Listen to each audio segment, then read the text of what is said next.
Демонтажные работы завершены на 96%, демонтаж этажей завершен на 100%.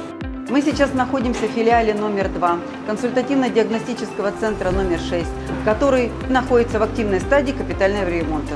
Это здание требует комплексной модернизации, и она будет проходить по правилам нового московского стандарта поликлиники.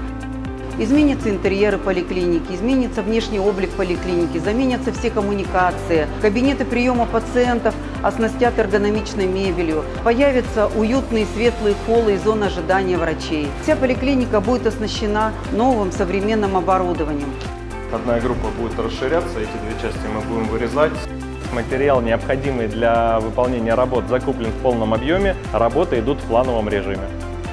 Я работаю в этой поликлинике много лет и застала разные периоды развития. Я уверена, что после проведения капитального ремонта в нашу поликлинику вдохнется новая жизнь. С определенной периодичностью мы будем сообщать вам о ходе строительных работ.